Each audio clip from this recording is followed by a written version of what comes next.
प्रणम्य परमात्मानं सिद्धं त्रैलोक्यवन्दितं स्वाभाविकचिदानन्द स्वरूपं निर्मलाव्ययम् शुद्धजीवादिद्रव्याणां देशिकं च जिनेश्वरम् द्रव्यसंग्रहसूत्राणां वृत्तिं वक्षे समासतः जीवमजीवमदग्वं जिणवरवसहेण जीर्णनेतीर्थं देविन्दविन्दवन्दं वन्दे तं सर्वदा शिरसा कहे जीव अजीव जिन वर वृषभ ने लोक में वे वंद्य सुरपति वृंद से वंदन करूं कर जोड़ में।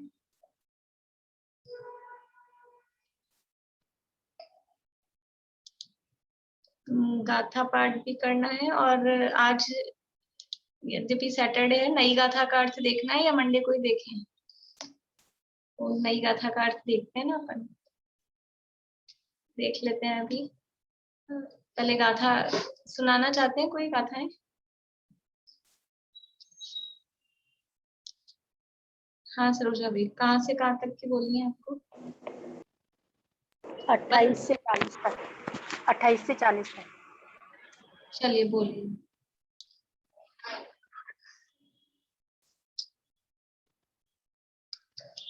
या तो मंडे को ही देख ले वर्ड्स, ताकि जो लोग खाली मंडे को ही सुनते हो ना, अगर रिकॉर्डिंग वर्ड्स देखने के हिसाब से, तो उनको कंफ्यूजन नहीं हो। वरना मैं तो लेके तो बैठी थी, वो खोल के बैठी थी, तो मुझे आज ध्यान आया तो सैटरडे ही है, तो मंडे को देख लेंगे। नेक्स्ट जो अपनी 41 नंबर की गाथा है उसका अर्थ। अभी अपनी जो गाथा चल रही है 35वीं गाथा अपनी चल रही है।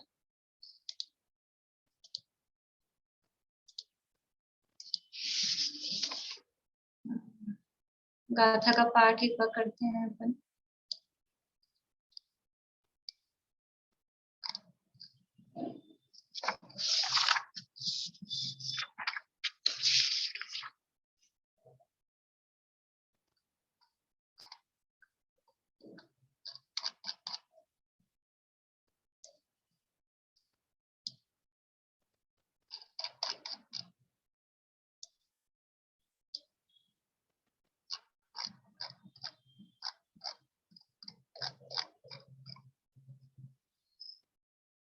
वद समिधि गुत्तियो धम्मानुपेहा परिसहजोय चारित्तं बहुभेया नायवा भाव संवर विशेषा।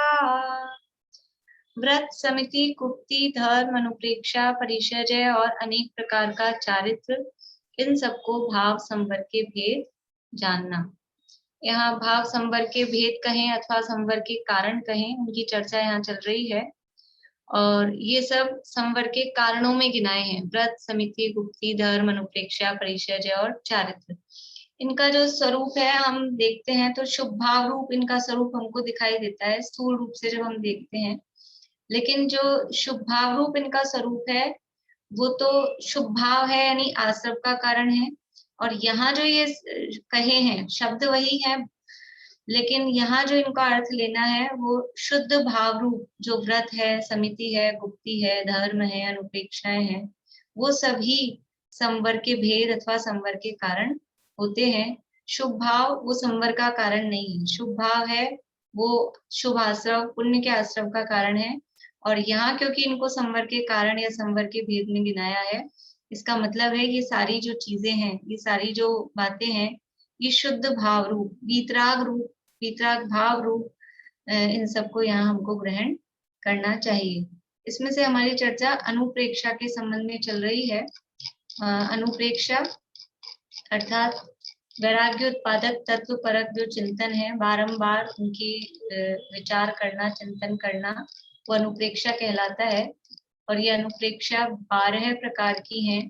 उन 12 अनुप्रेक्षाओं में से हमारी चर्चा चल रही है संसार भावना के संबंध में, संसार अनुप्रेक्षा के संबंध में। देखिए, संसार अनुप्रेक्षा में यहाँ 5 प्रकार के परावर्तनों की चर्चा की जा रही है। जीव ने अनादिकाल से संसार में कितना समय बिताया है, कब से जीव संसार में दुख भोग रहा है, उसका थोड़ा सा भाव भाषण कराने के लिए 5 परावर्तनों की चर्चा की जाती है। और इसमें 5 प्रकार के परावर्तन कौन कौन से हैं? 5 परावर्तन, कांता आंटी बताइए, 5 परावर्तन कौन कौन से हैं?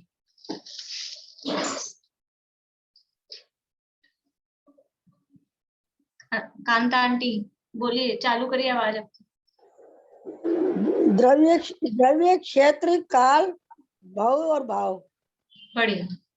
द्रव्य, क्षेत्र, काल, भव और भाव, ये 5 प्रकार के परावर्तन हैं। इनमें से हमारी चर्चा द्रव्य परावर्तन या द्रव्य संसार के संबंध में हो गई थी, और उसके बाद में अब क्षेत्र परावर्तन की चर्चा अपनी चल रही थी। द्रव्य परावर्तन किसे कहते हैं? द्रव्य परावर्तन किसे कहते हैं? बोलिए चमेली आंटी।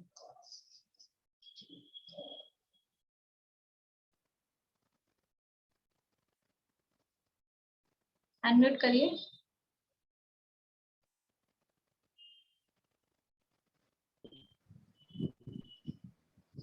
अभी ध्यान नहीं आ रहा। जो आपको समझना आया हो, कोई जरूरी नहीं आप ऐसे। चलिए कोई बात नहीं, नीतू भाभी बोलिए। इस जीव ने पुद्गल कर्म और पुद्गल द्रव्यों को जो पूर्व में ग्रहण किया है मिश्र रूप से, और नहीं ग्रहण किया है, जो भी है वो वापस से दोबारा जब ग्रहण करेगा तो ये एक द्रव्य परावर्तन होगा उसी।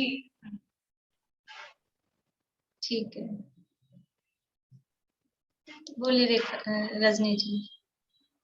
ग्रहित पुद्गल स्कंदों के विशिष्ट पुनर्ग्रहण में लगने वाला समय द्रव्य परावर्तन कहलाता है। थोड़ा और डिटेल। एक कर्म परावर्तन और एक नौ कर्म परावर्तन, इन दोनों को मिलाकर जो समय लगता है उसे द्रव्य परावर्तन। ठीक है, बढ़िया। यानी ग्रहित पुद्गल स्कंदी, जो भी पुद्गल स्कंद हैं, जो भी पुद्गल वर्गणाएं हैं, चाहे कर्म रूप हो चाहे नो कर्म रूप हो, उनका जब दोबारा से ग्रहण होता है, विशिष्ट पुनर्ग्रहण में दोबारा से जब उनको ग्रहण किया जाता है, एक साइकिल उसका पूरा होता है उसके माध्यम से, तो जब उनको दोबारा से ग्रहण किया जाता है तो उसको एक द्रव्य परावर्तन कहते हैं। एक नौकर्म परावर्तन किस प्रकार पूरा होता है, या एक नौकर्म परावर्तन किसे कहते हैं?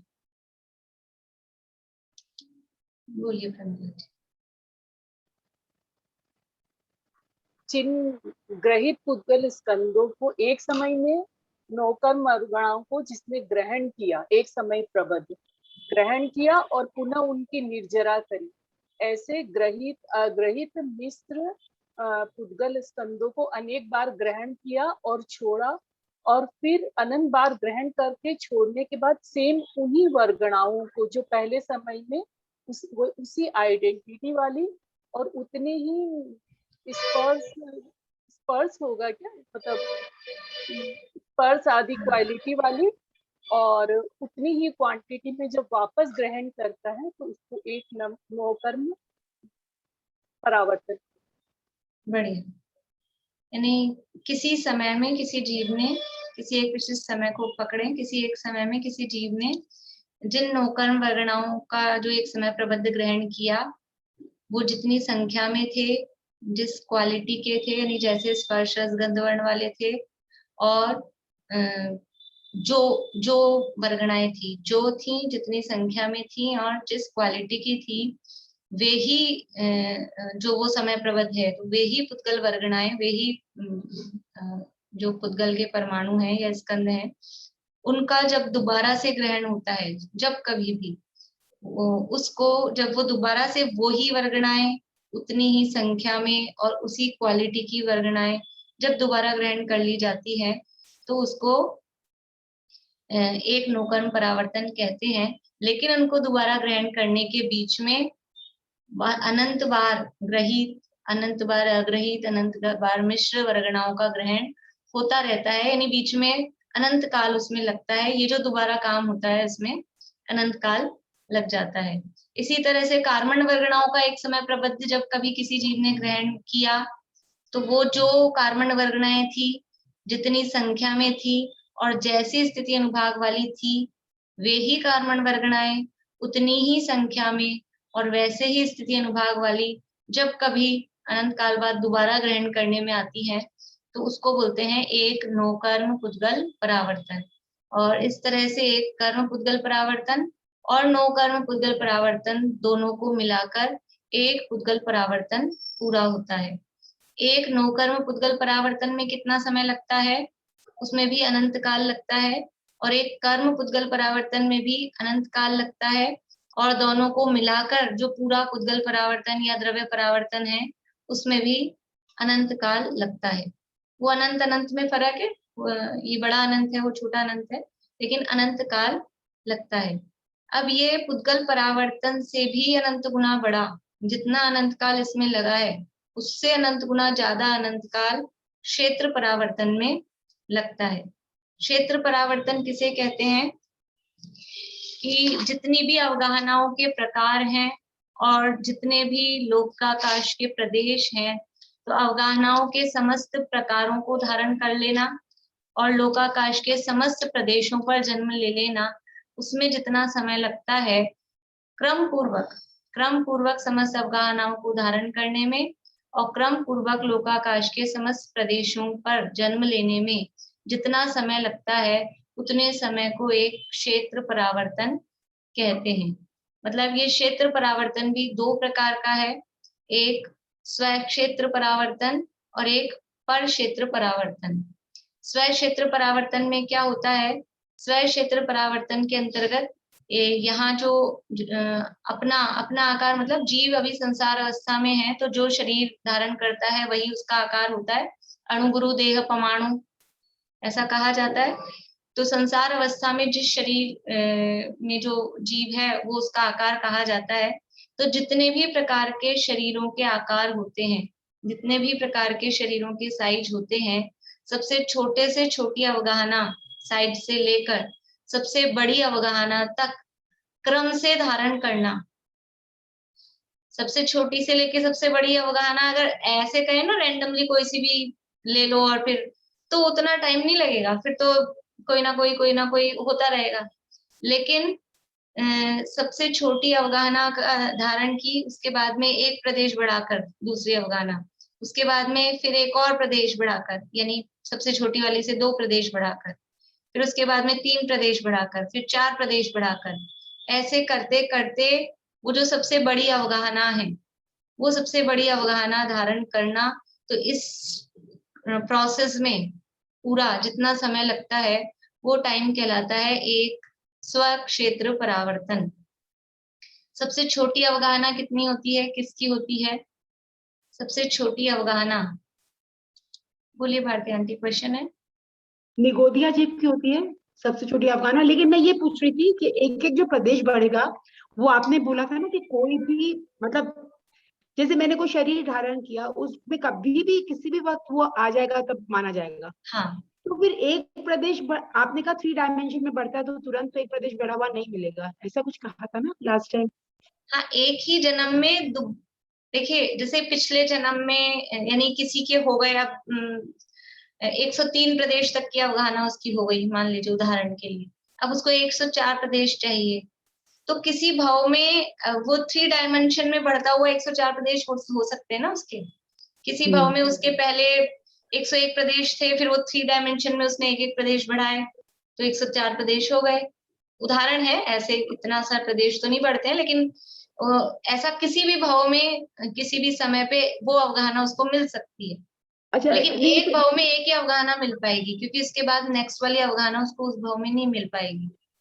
नहीं, मैं ये पूछ रही थी, जैसे सबसे सूक्ष्म शरीर धारण किया, उसके बाद में जो नेक्स्ट शरीर धारण किया, तो उसमें हो सकता है ना कि एक प्रदेश बढ़ा हुआ आ जाए उसी भाव में, हाँ। सेकंड भाव में। हो सकता है। ये जो शुरू वाली अवगाहना है ना, वो तो जल्दी जल्दी मिल सकती है, शुरू बड़ी वाली वाली। में मिल सकती है, लेकिन फिर टाइम लगता है। वो भी बहुत मिल सकती है, ये हम कह रहे हैं, लेकिन उसके भी चांसेस कोई जरूरी नहीं है सेम एग्जैक्ट वही चीज मिल जाए। एक प्रदेश बढ़ाना बहुत, अपन वो बचपन में वो नहीं खेलते थे, खेला होगा सबने पैल दूज, वो ऐसे नंबर 1 2 3 4 करके ऐसे कूद कूद के जाते थे।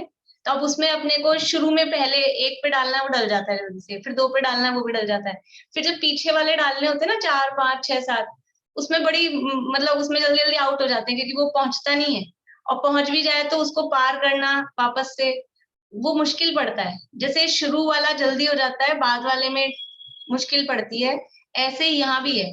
शुरू वाली अवगाहनाएं वो मिल जाती हैं जल्दी से, कोई कोई एक में ही भी आउट हो जाता है, किसी को 1 पे ही नहीं डलता, वो बलिंग की जगह 2 पे डल जाए, किसी का 2 पे नहीं डले तो वो शुरू में भी आउट हो सकता है। लेकिन फिर भी शुरू वाले में आउट होने के चांसेस कम रहते हैं, लेकिन बाद वाली अवगाहनाएं या बाद वाले जो चांसेस हैं, जैसे गेम की दृष्टि से अपन देखें तो वो थोड़े डिफिकल्ट होते हैं। इसमें भी ऐसा ही है, शुरू की अवगाहनाएं हैं, क्योंकि अभी तो पूरा खुला है ना, अभी वही चाहिए, और निगोदिया से ज्यादातर ऐसा ही होता है, निगोदिया निगोदिया बन रहा है, तो वो अवगाहनाएं उसकी होती हैं, तो वो मिलती जाती हैं, क्योंकि एक इंद्रिय से निकलना वो बड़ा मुश्किल होता है, निगोद अवस्था से निकलना वही वही वही वही घूमता रहता है, तो वो अवगाहनाएं मिलना उस समय हो जाता है। लेकिन उसके बाद में जब त्रस बनता है, तो त्रसों की तो बहुत अलग अलग टाइप के साइज होते हैं, फिर वो एक प्रदेश बढ़ के जस्ट वही वाला मिले, उसमें बड़ी मिनट टाइम लगता है। तो बाद वाली अवगाहनाएं पूरा करना उसमें टाइम लगता है, और फिर वो सबसे उत्कृष्ट जो है वो इतना बड़ा महामत्स्य है, 1000 योजन लंबा, 500 योजन चौड़ा, 250 योजन मोटा, उससे पहले एक प्रदेश छोटी, मतलब अपन उल्टा चले अगर, तो उससे एक प्रदेश छोटी, उससे एक प्रदेश छोटी, बिल्कुल वैसी की वैसी अवगाहना मिलना, वो बाद वाली चीजें वो थोड़ी दुर्लभ हो जाती है, तो इसमें टाइम फिर बहुत ज्यादा लग जाता है।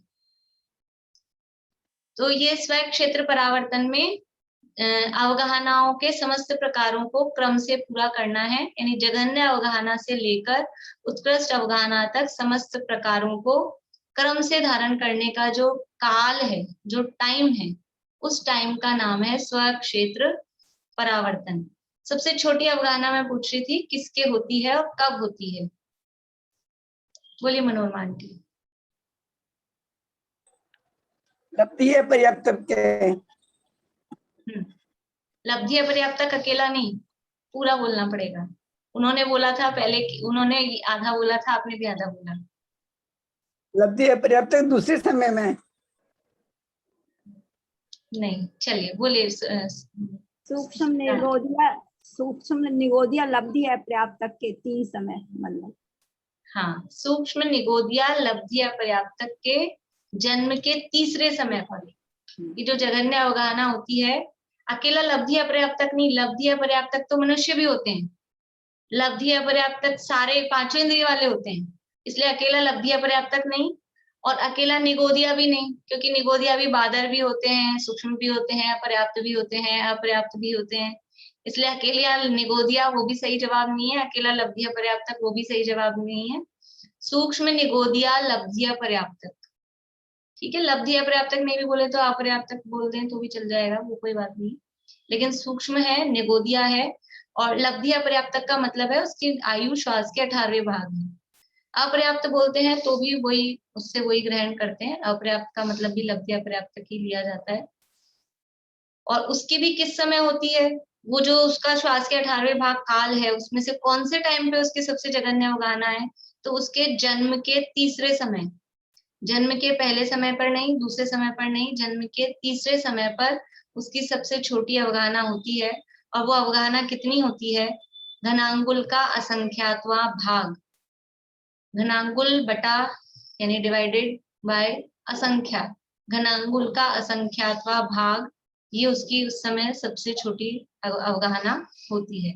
उसके बाद में एक प्रदेश, एक प्रदेश, एक प्रदेश, एक प्रदेश, जिस जिस भी भाव में मिलते जाएं, एक एक प्रदेश बढ़ाते बढ़ाते बढ़ाते कहाँ तक पहुंचना है। जो सबसे बड़ी अवगाहना किसकी है? बोलिए मीता भाभी।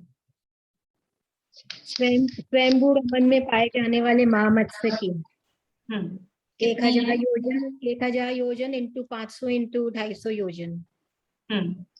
तो ये जो महामत्स्य है जो स्वयंभू रमण समुद्र में पाया जाता है, इतना बड़ा वहीं पाया जाएगा, इतनी बड़ी अवगाहना वाला वही सबसे बड़ा समुद्र है। तो उतनी अवगाहना तक धारण करना और क्रम क्रम से ये सारी अवगाहनाएं धारण कर लेना, इसमें जितना समय लगता है वो कहलाता है एक स्वर क्षेत्र परावर्तन। इसके बाद में फिर यानी चालू करते हैं, गिनती चालू करते हैं पर क्षेत्र परावर्तन की। पर क्षेत्र परावर्तन किसे कहते हैं कि पर क्षेत्र का मतलब है आकाश के प्रदेश, स्व क्षेत्र का मतलब था अपने शरीर की अवगाहना, और पर क्षेत्र का मतलब है आकाश के प्रदेश। तो आकाश के संपूर्ण प्रदेशों पर, एक एक प्रदेश पर जन्म धारण करने में जितना समय लगेगा, वो भी क्रम से, आकाश के एक एक प्रदेश पर क्रम पूर्वक जन्म धारण करने में जो समय लगता है उसका नाम है पर क्षेत्र परावर्तन। इसकी मैंने लिखा दी थी क्या डेफिनेशन वगैरह?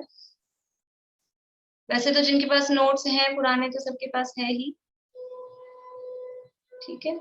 लोकाकाश के समस्त प्रदेशों पर क्रम पूर्वक जन्म धारण करने का काल पर क्षेत्र परावर्तन कहलाता है।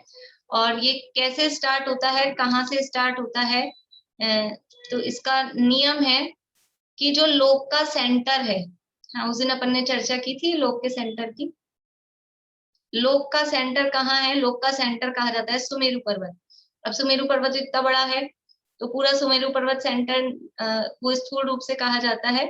यदि पॉइंट निकाला जाए तो सुमेरु पर्वत की जो जड़ है, जिस जगह जड़ है उस जड़ में उसके बीच के 8 प्रदेश होते हैं, यानी पूरा लोकाकाश है 343 घन राजू प्रमाण, 343 घन राजू। ये एक इवन नंबर है, सम संख्या है। 343 हमको ऑड नंबर दिखता है, विषम दिखता है 343, लेकिन उसके आगे है घन राजू। तो वो घन राजू ऐसा थोड़ा सा आपको एग्जांपल देती हूँ, जैसे 5 वो सम संख्या है कि विषम संख्या है, इवन नंबर है कि ऑड नंबर है? इवन के लिए 1, ऑड के लिए 2, सम के लिए 1, विषम के लिए 2। 5 विषम है ना, ऑड नंबर है। और 5000 या 5 किलो, 5 किलो हमने बोला, 5 किलो वो सम संख्या है कि विषम संख्या है?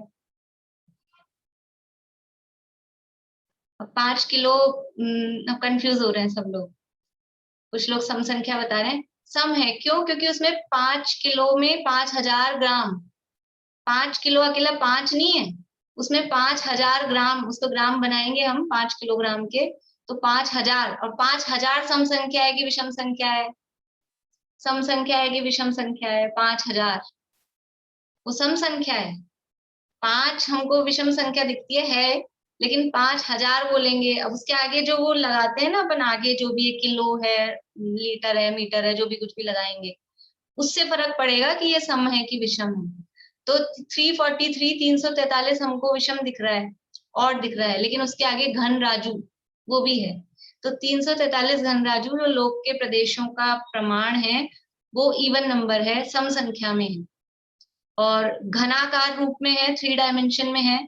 तो जो भी सम संख्या वाली चीजें जो होते हैं उनका जो सेंटर निकलता है, तो यदि सिंगल लाइन में है तो 2 पॉइंट सेंटर के निकलेंगे। हमने उस दिन देखा था 100 में, एक तो 50 और एक 51, ऐसे 2 निकल रहे थे।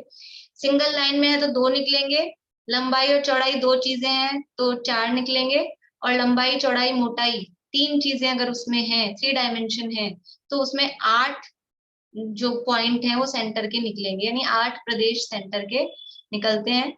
तो लोक के प्रदेश भी मध्य प्रदेश 8 हैं। एक प्रदेश, कोई भी एक प्रदेश लोक का मध्य का नहीं कहा जा सकता है। 8 प्रदेश मध्य के हैं, और जितने लोकाकाश के प्रदेश हैं उतने ही एक जीव के प्रदेश होते हैं। अणुगुरु देह प्रमाणो उपसंहार सप्तदो चेदा असमुदो व्यवहारा निश्चय दो असंख्य देशों वा, वो असंख्य प्रदेश, असंख्यात प्रदेश कितने हैं? लोकाकाश प्रमाण है। व्यवहार देह प्रमाण और परमार्थ लोक प्रमाण है। ऐसी गाथाएं बहुत सारे शास्त्रों में, योगसार वगैरह में है। तो व्यवहार परमार्थ से यानी निश्चय से जीव के प्रदेश कितने हैं? लोकाकाश प्रमाण, जितने लोकाकाश में प्रदेश हैं, कितने हैं लोकाकाश में प्रदेश? असंख्यात। कितने असंख्यात हैं कि वो सम संख्या में असंख्यात है, 343 घन राजू। इतने ही प्रदेश वो एक आत्मा में है, उतने ही असंख्यात प्रदेश।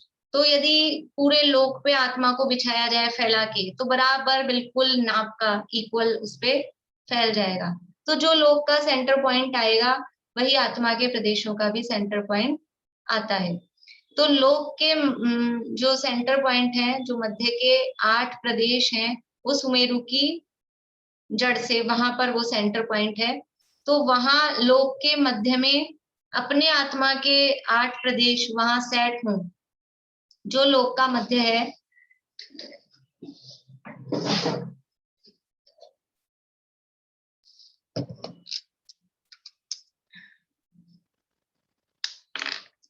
ये लोकाकाश है,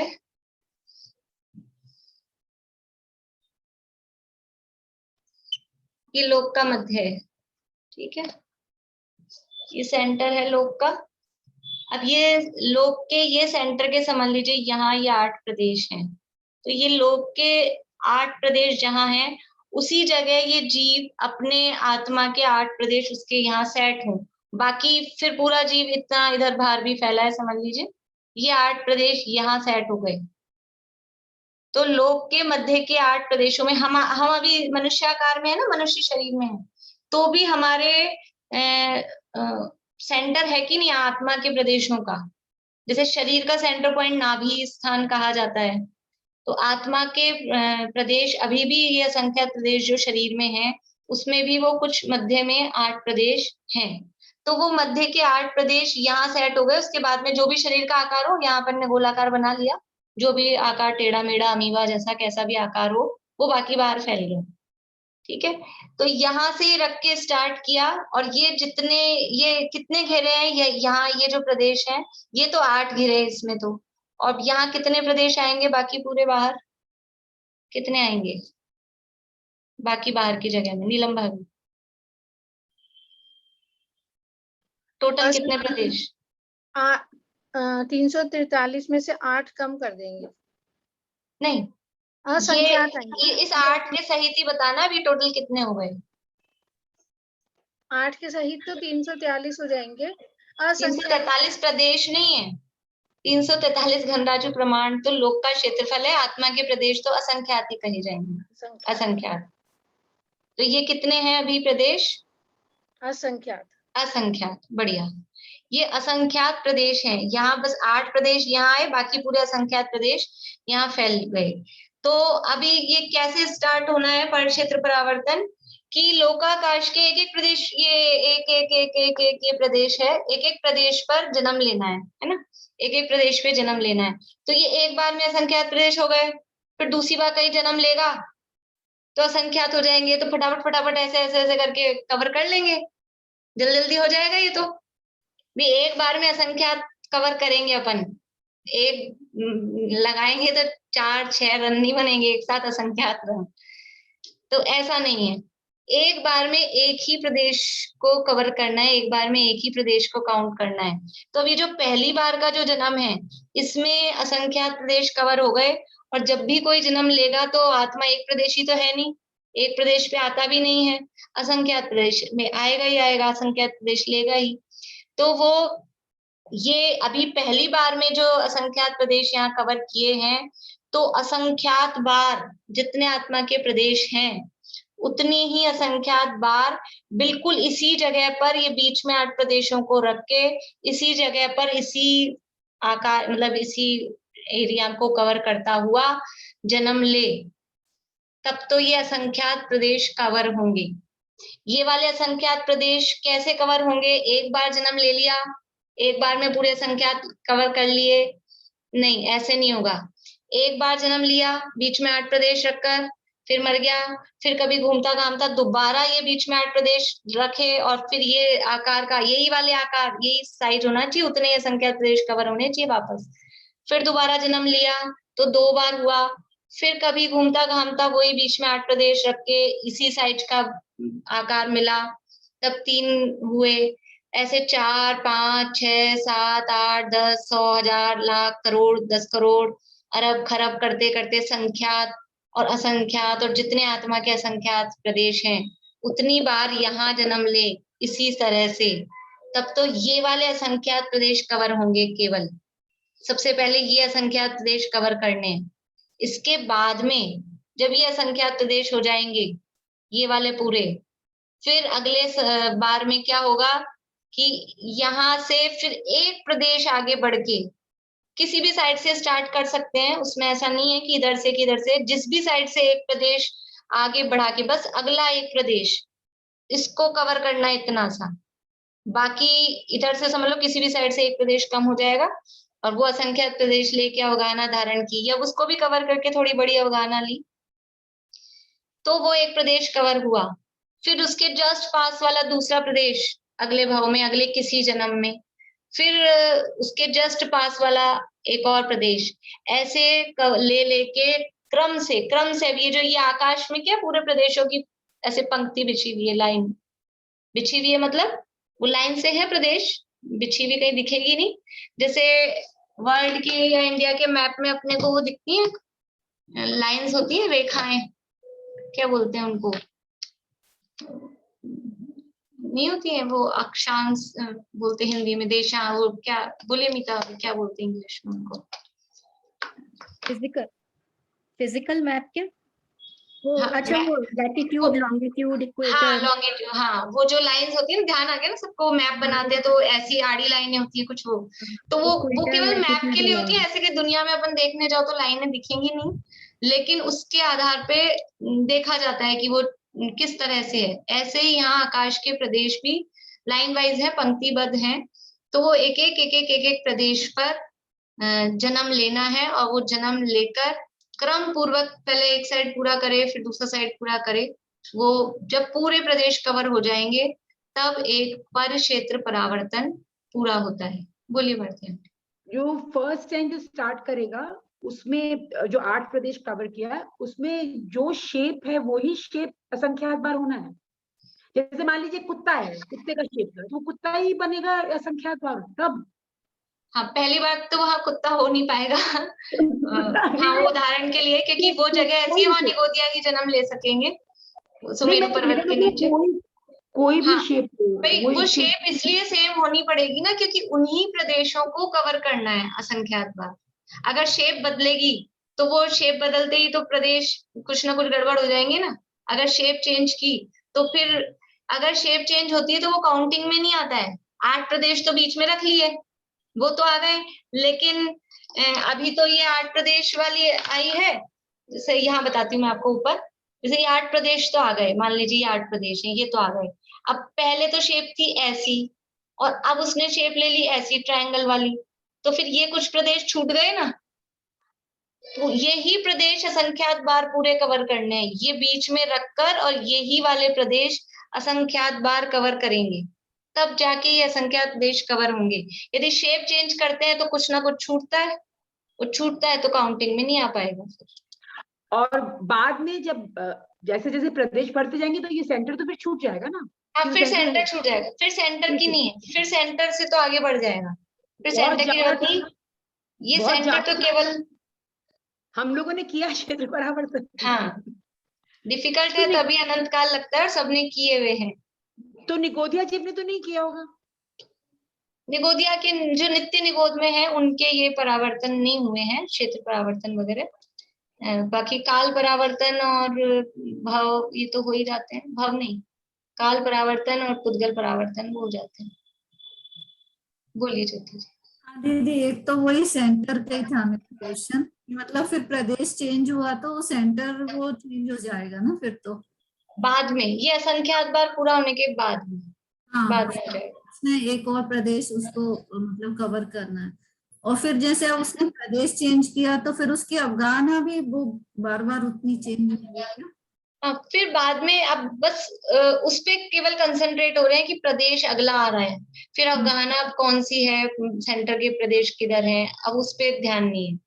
अच्छा, बस फिर एक प्रदेश अगला प्रदेश कवर करके वो जन्म ले रहा है तो उसको काउंट करेंगे ऐसा।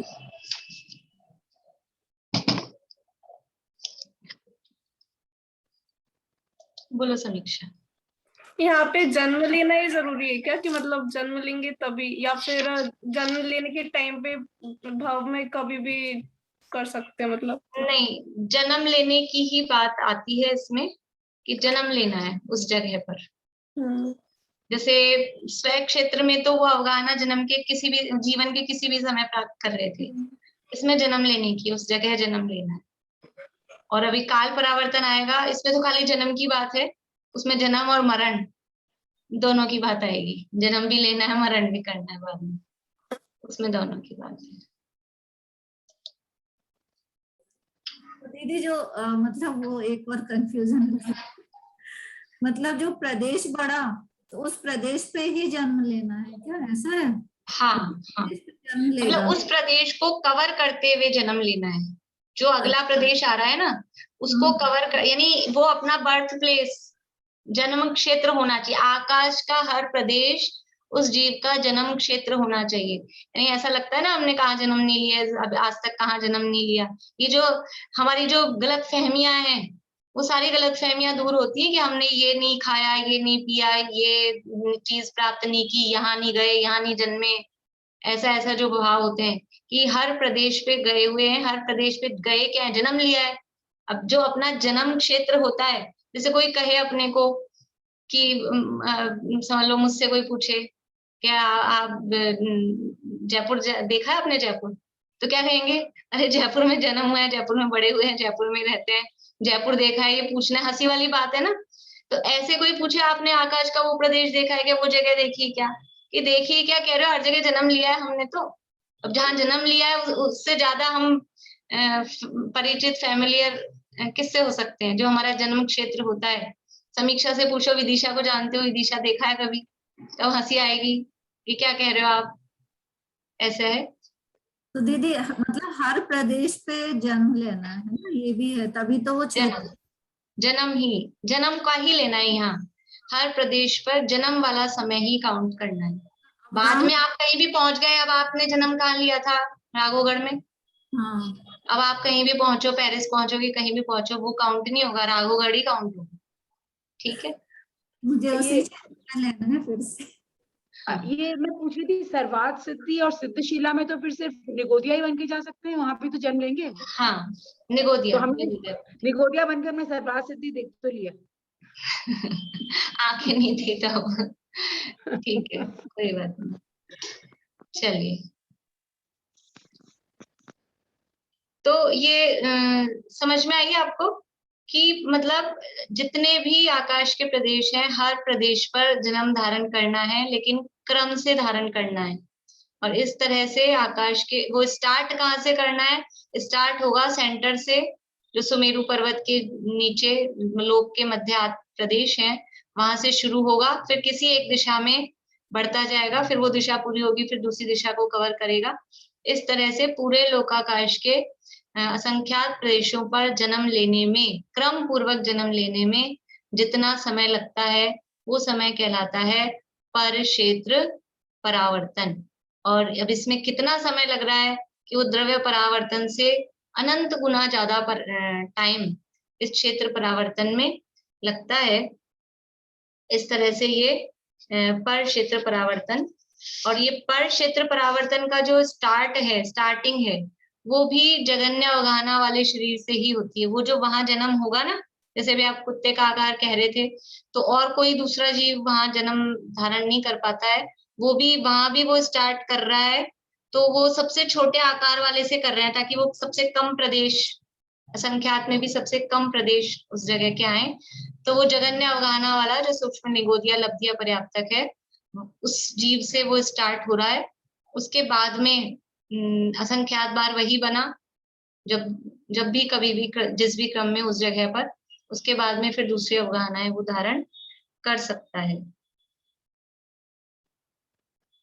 इस तरह से ये इनमें दोनों में टाइम किसमें ज्यादा है, कम है या बराबर है, ये देखना है। बोले ज्योति जी। तो दीदी एक तो हो गया स्व क्षेत्र और एक हो गया पर क्षेत्र। तो पर क्षेत्र में तो हम काउंट कर रहे हैं, मतलब वो असंख्यात प्रदेश है ना, तो वो असंख्यात प्रदेश पे उसको जन्म लेना है। तो स्व क्षेत्र में ये है कि वो जघन्य अवगाहना से लेके उत्कृष्ट अवगाहना तक जन्म लेगा, है ना। तो वो जो जघन्य से उत्कृष्ट अवगाहना है वो तो फिर वो क्षेत्र से लिमिटेड नहीं है ना, वो तो कहीं भी ले सकता है। हाँ, वो कहीं भी उसमें क्षेत्र की बाउंडेशन नहीं है, वो किसी भी जगह। वो जैसे जो स्व क्षेत्र परावर्तन स्टार्ट किया सूक्ष्म निगोदिया लब्धिया पर्याप्त तक जन्म के तीसरे भाव में, तो वो किसी भी जगह हो सकता है। वो लोक के जैसे कहीं भी, वो यहाँ पर बन गया वो तो यहाँ बन जाए, यहाँ बन रहा है तो यहाँ कहीं भी बन सकता है, मतलब उसमें ऐसा नहीं है। लेकिन ये पर क्षेत्र परावर्तन यहीं से स्टार्ट होगा, यहाँ जगह की बात है। चलिए बस ये एक बात लेके दोनों में से टाइम किसी में कम है, किसी में ज्यादा है, या दोनों में बराबर है, बताइए। स्व क्षेत्र बड़ा है, पर क्षेत्र बड़ा है, या दोनों बराबर है? 3 आप उंगली बता दीजिए। स्व क्षेत्र बड़ा है तो ये, पर क्षेत्र बड़ा है तो 2, और दोनों बराबर है तो 3। टाइम बताना है।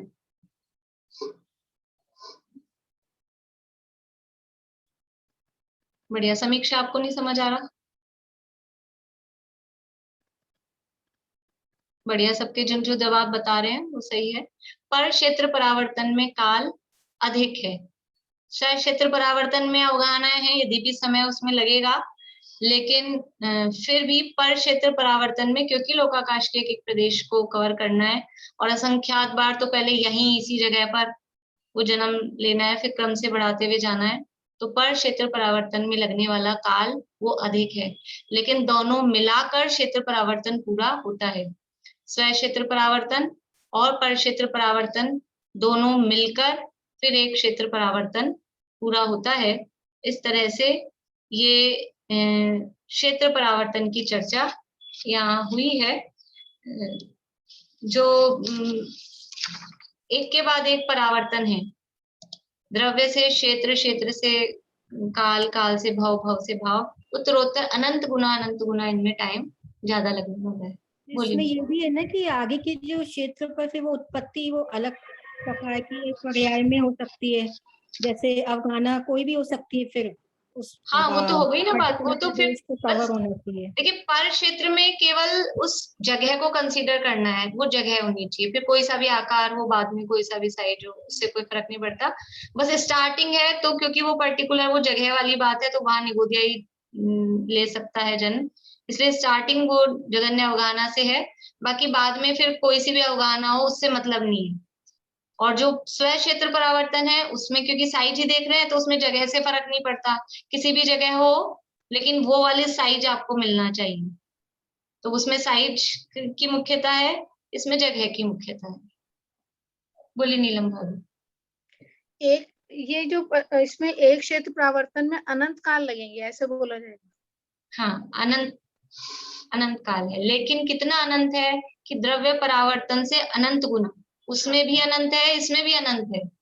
लेकिन कौन सा अनंत ज्यादा है? तो क्षेत्र परावर्तन वाला अनंत ज्यादा है।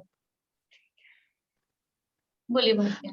अब ये जैसे मान लीजिए स्व क्षेत्र परावर्तन मेरा फिनिश हो गया और पर क्षेत्र परावर्तन मेरा नहीं कराना किसी का।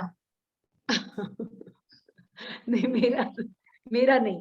तो फिर हाँ। वो कैसे कैलकुलेट करेंगे? जैसे ये स्व क्षेत्र किसी जीव का खत्म हो गया और पर क्षेत्र अभी नहीं खत्म हुआ, तो फिर वो आप बोले दोनों फिनिश होएगा तभी होएगा। नहीं, तो इसमें काउंटिंग तो ऐसा करते हैं ना, स्व क्षेत्र परावर्तन पूरा हो जाए, उसके बाद में जब कभी वो यहाँ बीच में अवगाहना, वो जगन्य अवगाहना लेके बीच में आत्मा के प्रदेश रखकर जब कभी जन्म लेगा, तब उसका पर क्षेत्र परावर्तन स्टार्ट काउंट होगा। दोनों साथ साथ नहीं होंगे? नहीं, चल तो रहे हैं, टाइम तो चल रहा है, लेकिन उसको कैलकुलेट ऐसे करेंगे तभी तो और बड़ा लंबा टाइम होता है, तो कैलकुलेट तब करते हैं।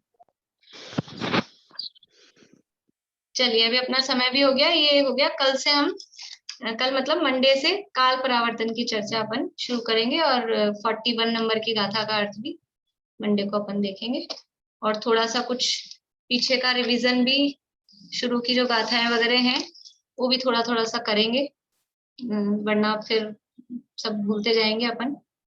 देखूंगी मैं कुछ बना के डाल पाऊंगी तो आपको होमवर्क पहले से के जैसे वो कर लेंगे। चलिए, जय जय।